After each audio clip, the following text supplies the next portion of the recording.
Merkaba b'Shem Yahuwah. This is Revealing the Word. Today we are going to take a journey together and discover the hidden word of Yahuwah. So put on your broad-brimmed hats and get ready to excavate the word with us, because we Shema Elohim with you.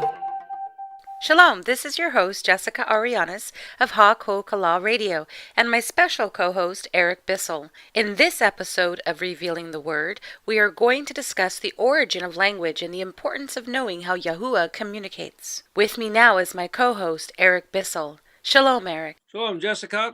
This is a great day. We're doing a broadcast, finally. I've been wanting this, and it's always a wonderful day when we have the chance to project across the face of the earth the Shem Yahweh, his words, and they lift up his name and say, hey, this is the one who we trust in, that we have relationship with, that we're going to be spending eternity with, and we're going to be talking about his stuff, his things, his matters, his Devarim. The matters of his heart, yes. We're engaging in dialogue, which I think really is the essence of what Yahushua came to do, which was to restore the breach or to be a bridge to the chasm so that we could cross over and come back into a proper covenant that is mouth to mouth, face to face, and have proper dialogue. I believe in this hour, Yahuwah, in his infinite mercy, his great compassion for us, is restoring the line of communication.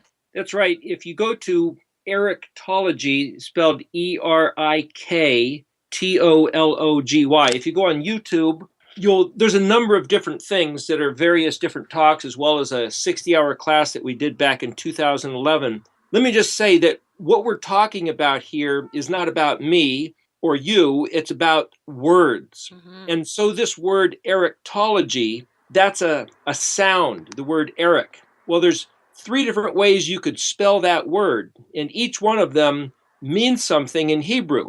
But if you look at, and I know we haven't gone through the letters yet, but if you look at Ayin Resh Kaf, it's basically pronounced Eric, and it means to assess, to evaluate, to determine something's worth that you otherwise had no regard of. For example, in your introduction here, you talk about put on your broad-brimmed hats. Well, that's what an archaeologist does. And if you were just out walking around and you saw a rock and you didn't think of it as being valuable, but if you go, wait a minute, I suspect there's something about this rock, and you look at it that it's actually a piece of geological resource, say a particular type of rock, or perhaps it's an artifact. If you look closer, you'll see that it's really something of great interest or something of great value. That's literally what the word Ayin Resh Kaf means. If you are an appraiser of a house or a piece of jewelry or something that somebody doesn't know what it's worth, you make it your mission, your job, to go out and figure out what's really going on with this particular thing, and then express it into words that somebody else can realize its value. That's what the word Eric is all about. So Eriktology is the study of things that we had no regard for, that by seeing that these words and letters are actually not only the voice of Yahuwah, but Yahuwah's face and his heart. And these words and letters are the Mashiach himself. That's what Eriktology is about. And if you want, you can access some of those teachings on YouTube. You can go to Mountain Air, AIRE 7, Mountain Air 7. I think it's the number 7, the digit 7, and that's accessible on YouTube. Or you can reach Eric Bissell on Facebook under Eric, ERIC, Bissell, BISSELL, or you can go to our website or to my website at hakolkalaministries.org. That's HAKOLKALLAH ministries.org. And you can access these teachings. If you're not able to tune in live every week, be sure to know that we are uploading our podcasts once they are broadcasted on Messianic Lamb Radio. Then we will podcast them on the website. You can access them. I will do my best to try to make the notes available. They are not always available, but I will do my best to do that for you. If you want to follow along, you can pull up some of our resources. I will have the resources available on the website also. Some of those resources that we mentioned in our last show were the Strong's Concordance that we will be using. We do not rely solely on these resources. They are exactly that. They are resources, and they aid in our excavation or in our discovery. But the word of Yahuwah is our firm foundation. So we also use the Ernest Klein etymological dictionary of the Hebrew language, which is published by Carta Jerusalem.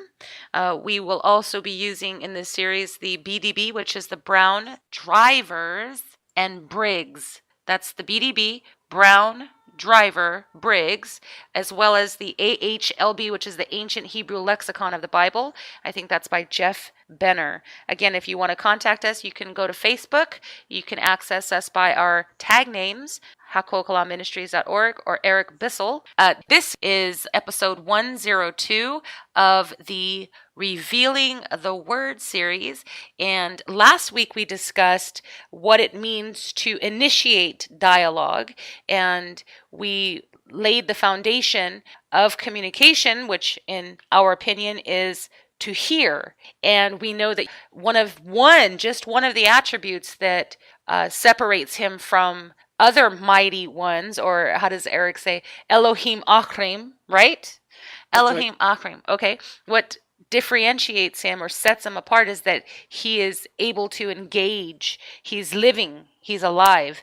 And because of that, there is a dialogue. So before we can even get into the language or the a structural overview of Semitic language, or any language for that matter, before we can learn to master the Hebrew lip or the Paleo lip, we first have to know how to hear. And with that comes reciprocity. So we are not just to hear the word of Yahuwah, but really get it deep down in you with a form of accountability that he hears us also. There is a dialogue, a correspondence that's taking place here. And so our words are not falling on deaf ears. So his word should not fall on deaf ears. And his word is life. It's sustaining, it's invigorating, it quickens the soul, it revives, restores, and resurrects. And this is the words of Shaul, who says, if you've died with Moshiach, if you are in fact dead in Moshiach, then you have the promise of also being raised up. The very power that raised him up shall also raise you up. So we know that we are no longer dead in our transgressions, but because the word is being revealed, it is resurrecting us. It is bringing life to us. It is causing the womb to be restored so that we might produce after his kind, the Etz Chaim, the tree of life. So last week, again, we discussed what it is to Shema, to hear, and then to be accountable for what we hear. Right, Eric?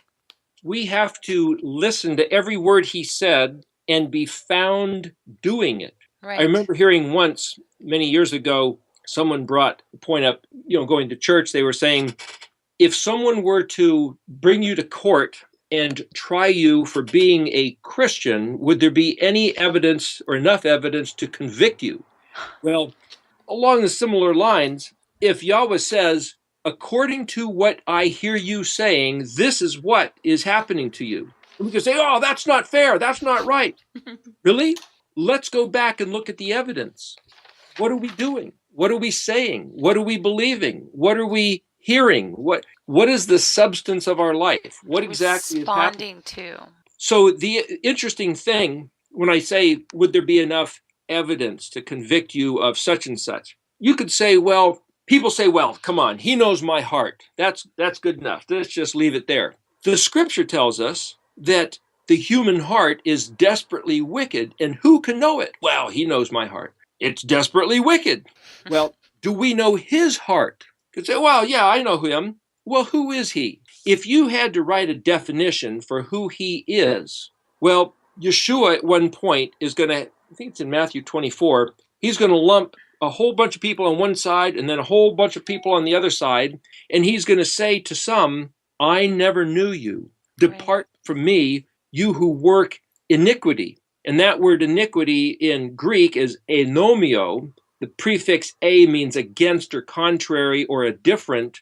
And then the nomio is where we get the word nominal or name. A different name or contrary to the Shem, which is as we said last week, his name, his fame, his reputation, his occupation, or where he's at. Those of you who are worshiping or serving a deity of a different Shem, I never knew you. And they're going to say, Lord, Lord, of course you know us. We worship you, we sang songs to you, we prayed to you, we have faith in you, and we trusted that we would spend eternity with you. And yet he says, I never knew you? What's going on here? So you could say, where's the testimony and the witness of his identity? Well, if you look in Hebrew, there's a simple two-letter word spelled ayin dalet, ed. It means witness and testimony. And so one of the things we're going to be doing in these talks of this radio show is Series. looking at individual Hebrew words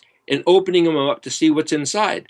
There's a word that's typically translated as festival, which is moed, which literally means the place of witness, or this is where the testimony is found. And so if we just think, oh, those are Jewish holidays, those are the feasts of the people of the Old Testament, that's a bad rendering of what that word really means. It's really the place where is the testimony and witness of his identity, of his heart. And so just to go back and look at the festivals, the Moedim, is because they identify him who we serve. They are the things that say, this is Yahuwah. It's a matter of saying, we're going back to look at his instructions because it's who he is. It's where he's at. And we want to be found being those who are keeping his instructions because that identifies us as being in relationship with the one that those things identify being his witness and testimony. Well, you mentioned that word iniquity, and that word iniquity, even in the Greek, that word iniquity has two forms. It takes on two forms. And the one that you mentioned, anomia, it means a violation of the law or a breach in contract, which leads to wickedness. And then we also have the word for iniquity, we have adikia, and it means also a legal injustice. So it means an infraction of the law. So I'm sitting here and I'm thinking, well, wait a second. So this is iniquity, to violate the law. So, but what law? Because what I found is that there were certain elements to my faith that didn't require much. Like, I wasn't going to be held accountable for very much. I could just kind of saved by grace, and that grace, was the ability to kind of mess up and just dust myself off and keep going, which in fact it is. I mean, it does. It gives you the opportunity to make mistakes and to grow and to learn from them. But as I began to progress in this journey and began to love the truth more than my own understanding, I started discovering that, wait a second, there's more to this than I thought. And I am extremely accountable for not only what I do, but more importantly, what I say. And that words are life, and that everything was spoken and came about because Yahuwah spoke. He brought it into existence by his word and through his word. And if there's power in that, then there's power in what I speak. I mean, the word tells us there's life and death. It's in the power of the tongue. Whoa, wait a second. So there's a weight here. It's very cumbersome to know that what we speak and how we speak and what actually comes out of that. Remember, it's not what goes in your mouth, but what comes out of your mouth that defiles a person. And so, again, as I took this journey in and I began to have a zeal and a respect for the language, I began to realize that there was something more to this contract or this law, this idea of law. And I realized, wait a second, I used to work for HSBC Bank, or I used to work for the financial institution, and I was working in the legal department for the foreclosure specialist, and we were preparing legal documents for attorneys. And it was there that I realized, Eric, that wait a second, this language, this contract, these mortgage contracts in which these people came in agreement with, the majority of these people were going to lose their homes because they didn't understand the language in which their contract was written. Okay. And as I'm in quality control, I'm in the legal department. I have to look up every jot, every tittle, every I, every T, and I have to make sure that everything's in order so that they can actually pass judgment against these individuals for not keeping their part of the contract and repossess their property.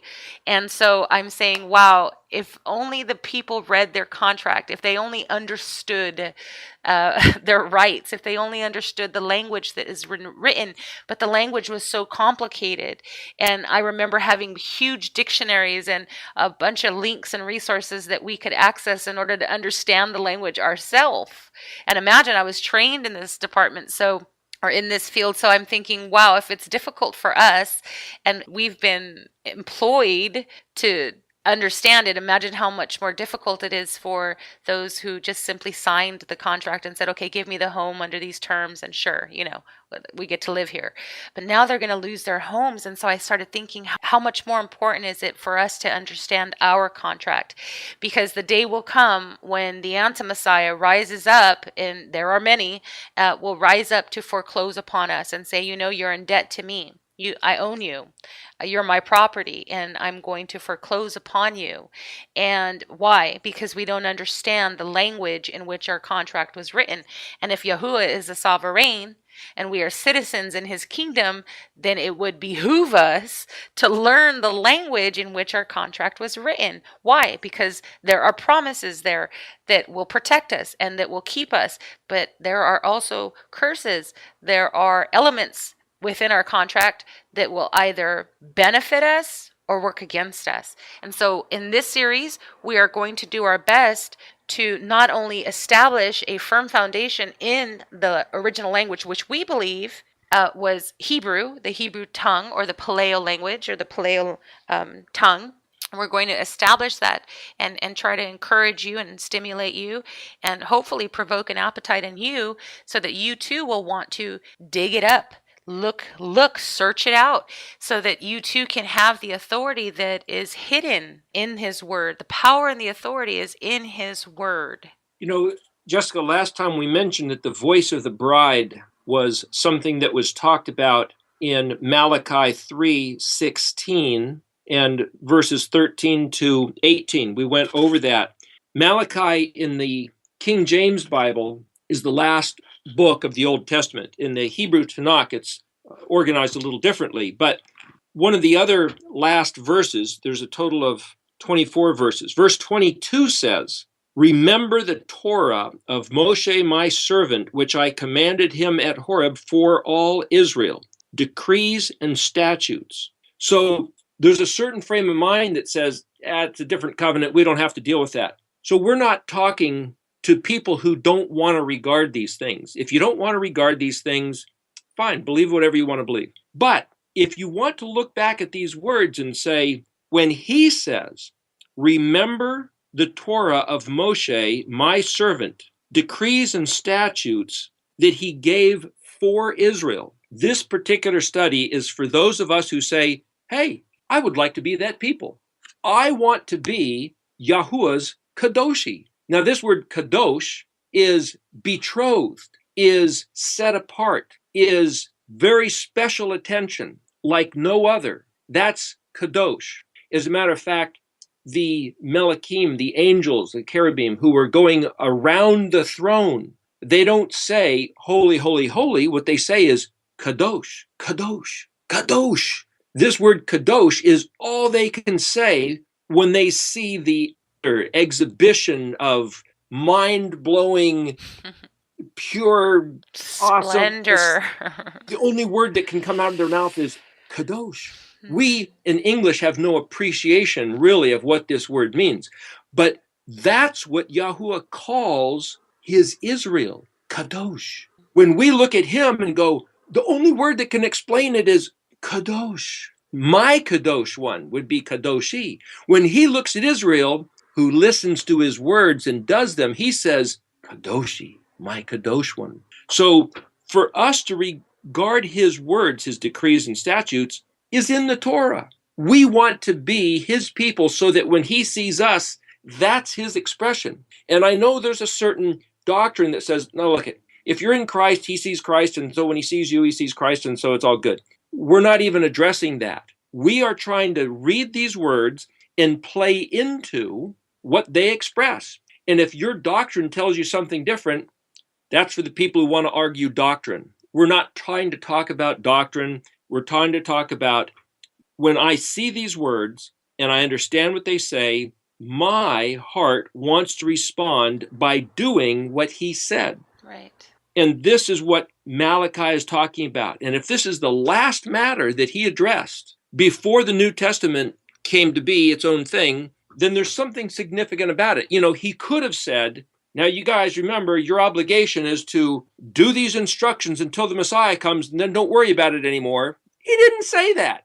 What he said was, remember. And that means that word zakar. Zakar. Remember means to recall to mind, to commemorate, to readdress, to keep it in your mind, in your memory. Okay, that's what we're doing. You know, you said the voice of the bride, and where I got that title from is in Jeremiah, where it and in Revelations, where Jeremiah 13:33 or 33:13, but it says, the voice of the bride and the voice of the bridegroom shall be heard no more. But in the previous chapter, it says that the voice of the bride and the voice of the bridegroom were heard with joy and gladness, and so there was this great celebration, and then they're heard no more, the voice of the bride and the voice of the bridegroom. And in my understanding, I'm thinking, well, first of all, remember the spirit and the bride, or the ruach and the bride, say, come, bo. So I'm thinking about this union, and I'm thinking about the initiation of communication and how communication is established, and just how important communication is. And in any relationship, if there's no communication, then there really is no relationship. I mean, I have many elements and objects inside my home, and I don't necessarily have a relationship with them until I'm actually using it and it's being used for what it was created to be used for. For example, my stove, I mean, it could be sitting there and it's an inanimate object because I'm not using it at this moment. But if I were to go use it, then I would have a working relationship with my stove. So in order to have a working relationship with people, there has to be a dialogue. There has to be a form of communication, and we hope that communication is healthy. So before we could even go into the origins of language, I thought it was extremely important to establish what it means. You said several times that in Malachi, it is speaking about the voice of the bride and what it means to be the voice of the bride. It means to communicate about his heart, to communicate with him, about him, and that in return, he hears and he responds to that and says, well, if you're making me famous, I'm going to make you famous. I shall place a crown upon your head and I shall call you Kadoshi, because our communication is Kadosh. It is set apart. And you're in that set apart place. We have dialogue that is kadosh. We have dialogue that has been set apart for just me and you. And you speak about the things in my heart, and I shall speak about you. And I shall sing songs of deliverance over you. And I shall whirl around you and whirl about you. And I shall dance about you. And you shall dance about me, and we shall be joined together, and our hearts shall be equally yoked and lined up. And you shall be like me, and I shall be like you. In the book of Revelations, it says that when he returns, those who overcome the great deception that Yahuwah institutes, by the way, not the evil one, but it says that Yahuwah sends forth a strong delusion, and that some will succumb to it, and it's those who love not the truth. But it says ultimately that when he returns, that we will know him because we shall be like him. So I'm thinking, well, wait a second. If all things began with a word, or the frequency of his debar, his word, and Yahuwah spoke through the creative forces of his ruach, then there had to be a recipient. What was that recipient? Who heard? What heard? What received what Yahuwah was speaking in order for it to be expressed and become or come into existence, right? Then that's the bride. The bride is I'm going to show you. We're going to get into that right now as we get into our study. But I'm going to show you that the Ruach and the bride say, come. We, as we join together with the Ruach, who is our translator, our instructor, our teacher, the breath of life that resides in us, is to bring forth the issues of Yahuwah's heart, or the matters of his heart, to bring forth that which pertains to him. And I believe that the Ruach, one of the many functions of the Ruach, is to help translate what is set apart, what is kadosh, to something that is not. We, in our former existence, were profane. We were not set apart. And so now the Ruach inspires us to hear, not only hear, but to do. And what do you think, Eric? Do you think Noah knew or had ever seen an ark before? Was it not said of Noah that he was righteous before Yahuwah, and then Yahuwah gave him the pattern of salvation, or he gave them the pattern of the ark, and it took him 120 years to actually produce what he had heard. So first he heard Yahuwah speak. Yahuwah said, and these are the measurements, and this is the depth and the height and the width and this is the degree in which you shall bend the wood and what type of wood. And so there was an entire pattern that was given by hearing. Yahuwah didn't write it down in some blueprint. He gave him the instructions, and then Noah had to intelligently hear, or had to connect, and he had to understand what he was hearing in order to produce it. I don't know much about carpentry, but I know that if there was one thing off, I know you're building something right now, and I know that your time was extended yesterday because something was off, and so you had to go back and redo it. So I know enough to say that if that ark wasn't built exactly to code or to specifications, then the water could have seeped in. There could have been great damage. I don't know how much damage could have been caused, but I'm thinking they wouldn't have succeeded. Well, you mentioned, Jessica, a couple different things that we're bringing up a concept here. One is that in order to speak, there has to be a hearer, because that's what it means to create a sound. We mentioned last talk about a definition of a sound is that which is received and heard, not necessarily that which is generated. So then you talk about the fact that Noah heard an instruction and started working. A number of times different chapters start off with a certain prophet or certain man, that the word of Yahuwah came to that person, and then they responded. And so if you read that, it's like, well, what did that look like? How did that happen? Did they have a dream? Was there an angelic visitation? Did something just impress their mind or their spirit? It doesn't really tell us. But somehow this word comes to people. And quite a few times in the Old Testament especially, it talks about that. So you were mentioning the other day how when Yahuwah first spoke, it came, when he said, Yehi or, let there be light, it came after the Ruach was already, then the word merechefet literally means fluttering or hovering or vibrating or sending out frequencies. So somehow what you're describing here, you mentioned about you speaking to your stove. Well, you can't have a relationship with your stove unless you go to turn on the burners and cook something. But you could yell at your stove if it wasn't behaving properly, and your stove's not going to respond. But in a way, you're talking about the voice of the bride. But in the very beginning, when Yahuwah spoke, the bride per se wasn't there. All that was there was creation. And so when he's speaking in the beginning of Genesis there, Bereshit, he's not speaking to the bride, but what he's doing is he is first sending the Ruach to hover, to fluctuate, to vibrate, to send out frequencies of electromagnetic pulses, you might say, which later that same matter becomes the body of Adam, which then becomes Adam and Hua, and then he speaks, or he breathes into him the breath of life, and then he speaks into him Peru Urivu, these Hebrew words. So somehow, for him to first create matter as a receptacle and then speak words which affect that receptacle is what we're talking about here at a level of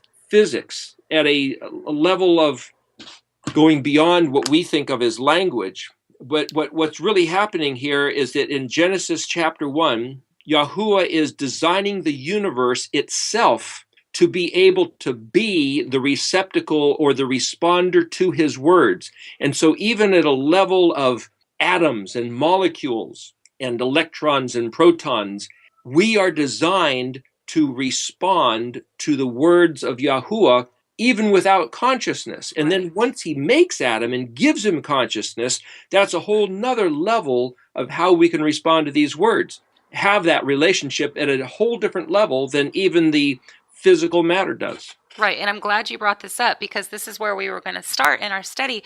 So yesterday, Eric and I were hashing over this and a little bit this morning, and I brought to his attention in Genesis 1:3, we were actually going to start with the origin of language being established in Genesis 11:6. But as I began to think, I said, you know what? No, that's language. Before we can understand the structure of language, we first have to understand the workings of communication as a whole. That in Genesis 1:3, it says, and Yahuwah said, that word there is amar. And Yahuwah said, that word amar means to command or to order, as in order of words that create a sentence.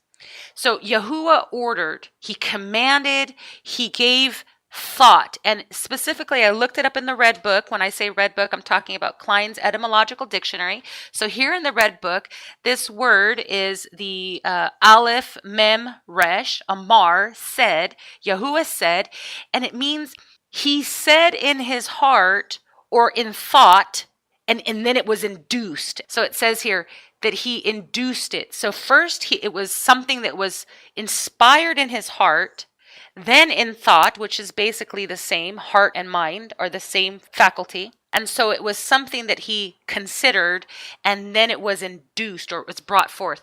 But what I brought up yesterday to Eric was that in the beginning, Yahuwah created. So how did he create? How was everything fashioned and formed? Well, it was through this line of communication. It says that he spoke. But let's move on a little bit more. Let's go to Genesis now 1:3. We'll read that here. And Yahuwah said, let there be light. And there was light. And then he saw that light was tov. It was good. And then Yahuwah divided that light from the darkness. And then he named it, right? Okay. Right before that, in Genesis 1:2, it says that the earth was without form and void, tohu vabohu, and darkness was upon the face of the deep, and the ruach of Yahuwah moved upon the face of the waters. Now this is where I began to think. I said, wait, something had to happen. It came to my mind. I took communications in college, and I understand a little bit. And I know that in order to have effective communication, you can actually have someone there. I'm a counselor as well. And you can have someone sitting there. You can have someone sharing in your space. But if they're not listening, you're not communicating. If you're not listening, you're not effectively communicating. You're not hearing. So there are a few elements that are required in effective communication. A, you have to speak. You have to know what you're saying. And then you have to be heard, and vice versa. So I said, if Yahuwah was speaking, then he had to be heard. What heard? So then I found that verse, Genesis 1:2, verse 2, where it says, first, before he amar, before he said, before he spoke anything, the Ruach moved. I used both the Strong's as well as the Red Book, the Klein's book. That word there is rahaf, and it means to flutter or to shake or to vibrate or to move or to quicken. So I'm thinking quicken, well, the word comes and it quickens. The word tells us that it is alive and quickens the man or the hearer. So I said, well, in order for something to be revived or quickened, or in order for vibrations to go forth, there has to be something that is obscure or dead or in need of quickening. So I began to excavate these words here in Genesis 1, verse 2. And of course, we know the word bohu, which means an emptiness or to be void. And then that word without form is tohu, which means to lie in waste or desolation. But the word that I found was darkness. And it says, and the earth was without form and without void, and darkness was upon the face of the deep. Well, that word darkness is chosech. And both in Strong's, in the BDB, as well as the Red Book, it means a few things. It means ignorance, it means obscurity, it means wickedness, but it also means death. Not like demuth, but it means death. It means in a state of unknowing, or in a state of ignorance, or in a state of sorrow, or in a state of destruction or obscurity. So I'm thinking, okay, that makes sense. The Ruach first has to go forth, and it quickens or stimulates the environment. Eric brought up the idea of plasma, which I'll let Eric explain in just a minute. But I just want to first give you this visual here, that the Ruach first goes forth, and then the word followed, the command. So the way I understand it is that the Ruach is the receiver of the word of Yahuwah. The Ruach, the breath of Yahuwah, first the frequencies, the vibration, in order to capture, in order to manifest or make known what has been spoken. And that's why I said earlier that I believe the Ruach has been given to us, restored to us, the breath, in order to translate. Now, I want you to explain, if you can, the 3D printer and how you tied that in, and how matter and liquid and everything that you explained on that level, if you can, in just a second. But I do want to finish with this. When I was in college, I had to take math, and math was a very difficult subject for me. So I waited until all my other courses were finished and complete so I could focus on this one subject. And I remember going into class, and again, it was a very difficult subject for me. And sometimes I was so pushed to the brink where I would melt down and cry and kick and scream and say, I can't go back. I don't understand all this language. And one day I went into class, and I was sitting there, and I don't know if you remember, but in math, all the walls of the classroom are used, and they're filled up with whiteboards. On the left, on the right, in front of you, and behind you, there's a bunch of whiteboards.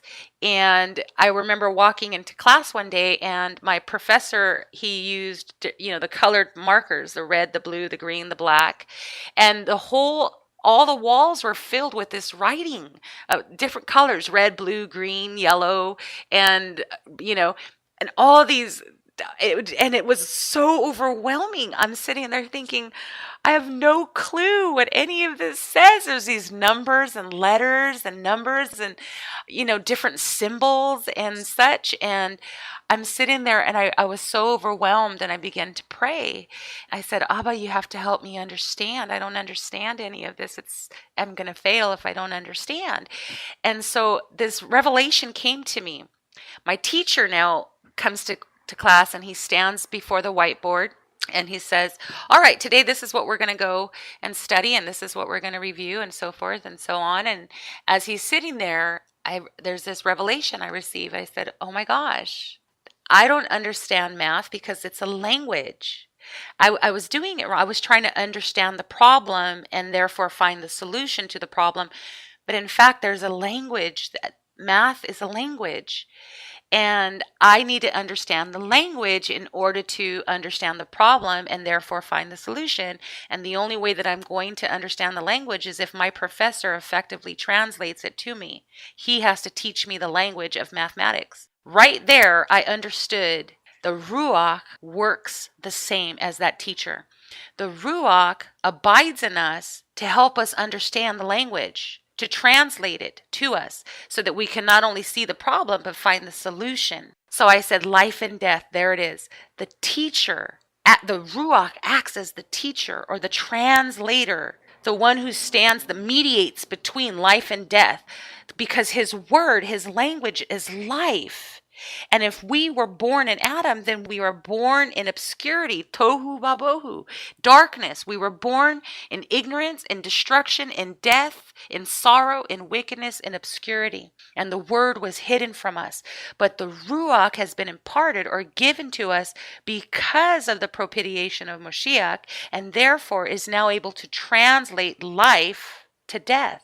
and quicken us and stimulate us so that now the word can be sown into us. The word says sown into iniquity, brought forth in righteousness. And so it's sown into corruption, brought forth in incorruption. And so we see then the word must be sown in us. Before we go on to discovering or revealing that word ruach, I want Eric to share. Eric, can you share with our audience what you shared with me yesterday? And you said it was very similar to a 3D projector or a 3D printer? Yes, what a 3D printer is. Many years ago, I saw one that somebody was using. They have a new generation of them nowadays, but there was a vat of a liquid. It was similar to a molten plastic. And they described that there were three, you might call them guns, that when they triangulate on a certain spot, a point within the volume of this liquid, they cause it to congeal and become hardened. And so at a microscopic level, controlled by computer, they can move through this liquid and cause this object to take a shape, which then you can basically, when it's finished, reach in and pull out of the liquid of this plastic a hardened object. How do you get solid matter pulled right out of the middle of this vat of liquid? It's because these three guns triangulate or focus their beams right on a certain spot. And when all three come together, they cause the liquid to become solid. So out of the middle of this matter, liquid matter, which is void of a shape, pulls out a shape. That same concept is similar to what's going on in Genesis chapter 1. If you want to just look at these first couple verses for a moment, there are different regards of what this means. You could read it as just a narrative saying, okay, we're talking about the beginning, it's dark, he then says there's light, and then he separates water from water. Okay, that's a story, a narrative of what's happening. And certainly I'm not trying to take away from that. That's one level of how to read it. But there's another level. If you read that tovu bohu literally means something has no shape, well, you could look at the vat of liquid and saying it doesn't have a shape. Plasma. It has to be a solid to have a shape. Well, there's four states of matter. There's solid, liquid, gas, and the fourth state is actually plasma, right, which is essentially unassigned electrons. The nebulas in outer space, according to one understanding, scientific description, is that it's not a gas, it's actually plasma, which is, say, just a bunch of electrons which are not designated to form matter, electrons. Well, if you back up and say, what's an electron? Well, it's got a negative charge, and a proton is a positive charge, but it's not good and bad like positive, right, negative. It's electricity. It's just they use the terms, they could have said A and B or black and white. It's just a distinction between two different types, not that one's any better than the right, other. So if you could look back and say, well, in the very beginning, what Elohim did was simply put there this notion of charge, two different types of charge, but they hadn't formed any matter yet. They were just there in existence. And then when the Ruach of Elohim merachefeted or fluttered or vibrated, he actually generated motion. Well, right, electromagnetism is actually a movement, you could call it a flow or a charge, like a sine wave pattern. He got things stirred up, and then when Yahuwah said, Yehi or let there be light, he actually put things into a designation or into a form. Plasma is without form. So he took what was formless and without a shape and started organizing it. That's the first thing he did, was organizing what was simply a charge, you might say a static charge. So too, going back to what you're saying, for him to create humans, they're just an object made out of clay. He then breathes and gives life, where you breathe in, you breathe out. So now you're animated, but you have no consciousness. And then he speaks Hebrew and organizes the brain into processing. So the same way he made Adam is a parallel, like a fractal model of what he did in the very beginning of Genesis 1, of the way he created the universe. Everything that he made has a parallel system. It's kind of like the idea of what's called concentric circles, which is a target where everything like ripples that you throw a rock in a pond and the ripples go out around a certain center point. Those are concentric. They have the same center. So too, if we see what Yahweh has made in one place and then reads what he has made in another place, we'll find that the patterns are similar, though the story reads differently. So part of understanding the language is understanding the system of what he has done. And if we say, if we don't hear Shema, if we don't hear his voice, we are alive, but we're really not alive yet. We're like this tohu vebohu, dead, ignorant, dark, depressed. This word chosek means without the benefit of insight or life or vitality or vibrancy, which we get upon the command of his voice. So somehow what he created was being, and then movement, and then organization of that movement, and then relationship. So the whole idea of going back and hearing his voice is to gain the benefit of, you might say, the whole reason why the universe exists is not just being, but engaging because of words or through using words. We are here at the pinnacle of creation, words responding with words. Amen. I love that. Yeah. That word or, when you brought it up, that word or actually does mean order. It means to place something in order. And we know, again, that there is a sequence of events that are taking place here that's absolutely fundamentally important in regards to healthy communication. There's a symbiosis taking place here. To have a symbiotic relationship, there has to be a speaker or an oracle or a mouthpiece, as well as a hearer or someone to respond. So it's not just having something present, like Eric said, but it's having engaging with, an interaction with, and so therefore producing exactly what it was created to be. Now, I can only imagine if I used my stove as a refrigerator, it would be nullified, ineffective, and that is wicked. That's what we don't understand, is that that stove has a purpose. I have a purpose. You have a purpose. We have a purpose as a whole. And if we are not fulfilling our purpose, then we are in violation of why we were, the Torah, or the very pattern in which we were created, which is a pattern of righteousness. And again, you talked about this segment of words, and when we understand that word debar and what it means to speak or to communicate or to debar, the word, it is a segment of words that form together to complete a sentence or to create a sentence, which is the origin, which is the tolda, or the source of communication. And we don't only use words to communicate. You can not communicate. There are many forms of communication, but for our sake and for this series, we're going to focus specifically on language and how language is used in order to communicate and what it means to Yahuwah, the language. And so we have a few minutes here. What I want to discuss now that we are discussing the voice of Yahuwah is the Ruach and the influence of the Ruach. And so I know in the past we understood that word Ruach as spirit.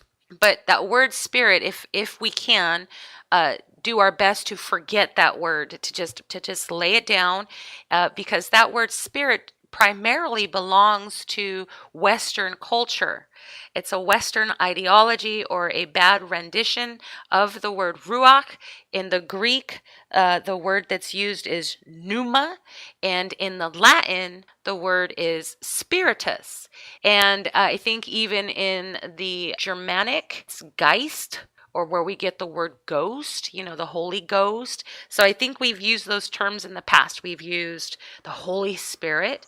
We've used spiritu, which is Catholics or the RCC would use. We've used the Holy Ghost. These, again, were conceived as antithesis to matter and body. So it's important that we just, for this cause, that we just lay those down for a second. Because if we don't, then we're going to continue to latch on to the idea that there is something, that this spirit or the spiritus or the ghost is something immaterial. And like Eric explained, it's really kind of similar to a liquid flowing and becoming a matter or becoming solid. So there is a transition here.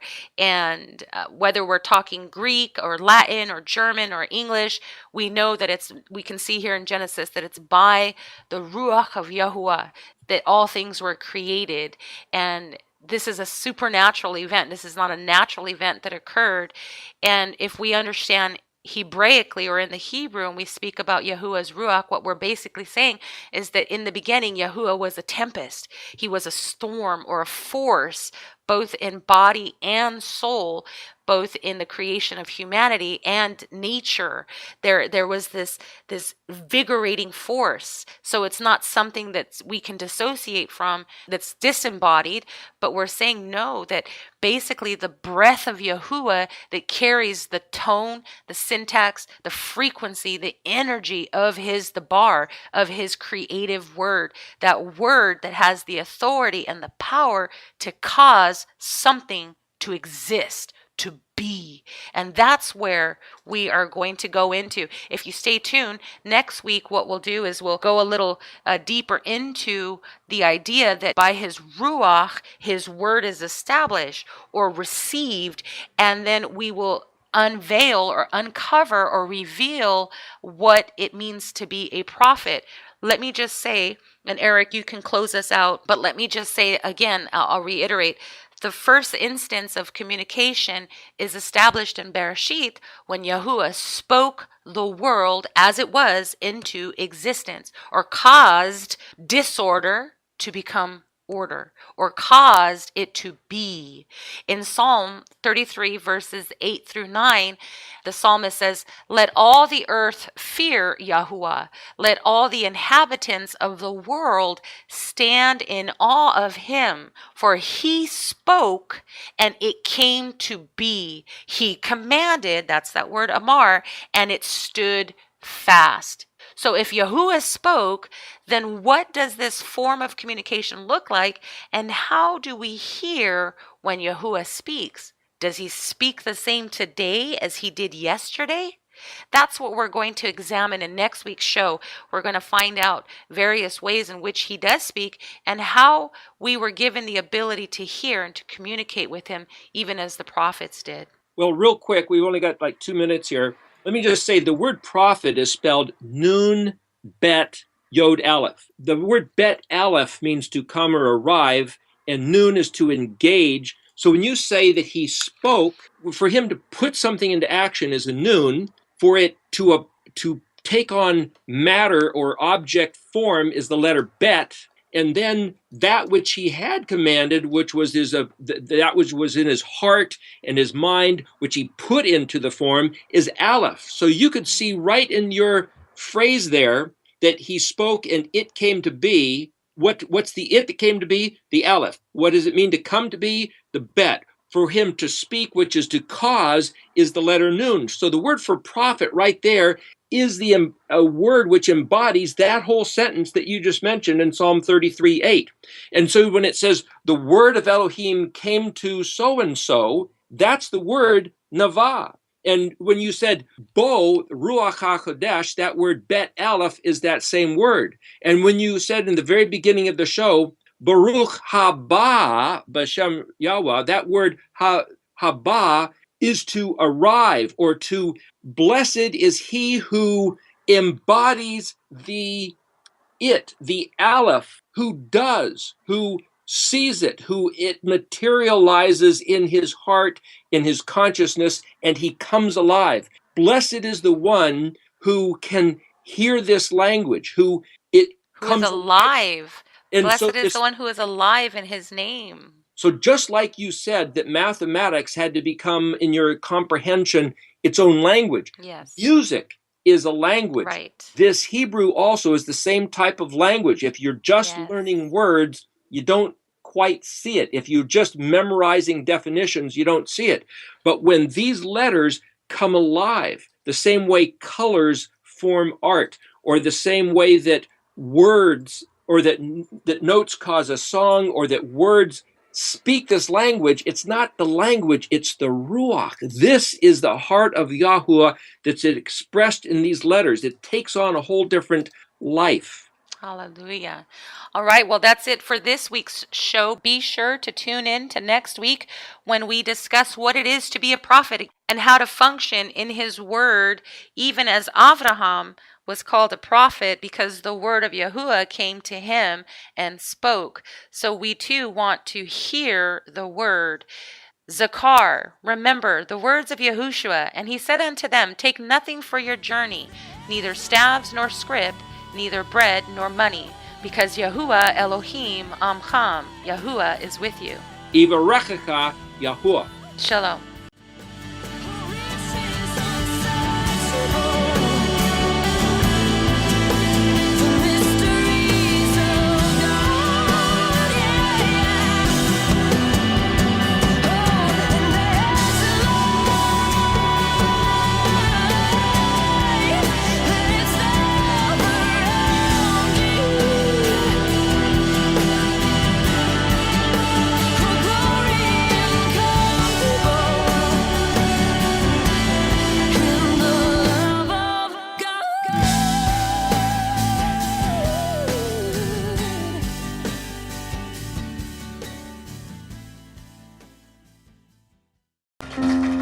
Our Father, who art in heaven, hallowed be thy name. Thy kingdom come, thy will be done on earth as it is in heaven. Give us this day our daily bread, and forgive our debts as we forgive our debtors. And lead us not into temptation, but deliver us from evil.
But deliver us from evil.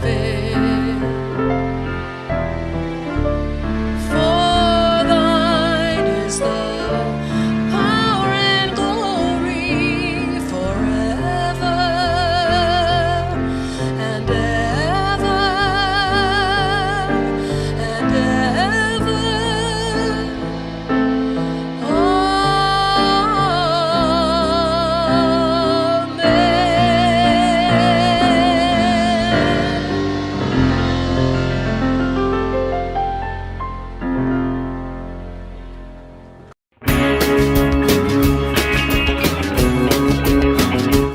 We are richly blessed to bring you what we believe is the fullest, most diverse, yet up-to-date progressive teachings, discussion, and prayer programming you can find anywhere on this planet. Be sure to take the tour of the MessianicLambRadio.com website. I'm Susan Hoogie, thanking you for joining us on the Messianic Lamb Video Network.